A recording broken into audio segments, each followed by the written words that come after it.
வங்கக் கடல் கடைந்த மாதவனை கேசவனை திங்கள் திருமுகத்துச் சேயிழையார் சென்றிறைஞ்சி அங்கப் பறைகொண்ட வாற்றை அணிபுதுவை பைங்கமலத் தண்தெறியல் பட்டர்பிரான் கோதை சொன்ன சங்கத் தமிழ்மாலை முப்பதும் தப்பாமை இங்கு இப்பரிசுரைப்பார் ஈரிரண்டு மால்வரைத்தோள் செங்கண் திருமுகத்துச் செல்வத் திருமாலால் எங்கும் திருவருள் பெற்று இன்புறுவர் எம்பாவாய்.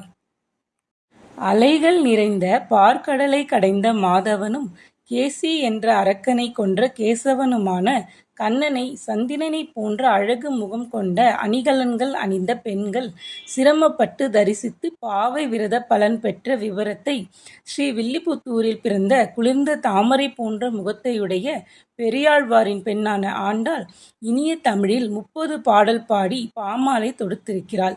இதனைப் படிப்பவர்கள் உயர்ந்த தோள்களையுடையவனும் அழகிய கண்களைக் கொண்ட திருமுகத்தை உடையவனும் செல்வத்துக்கு அதிபதியுமான திருமாலின் ஆசியுடன் எங்கு சென்றாலும் செல்வ செழிப்பு பெற்று இன்பமுடன் வாழ்வர்.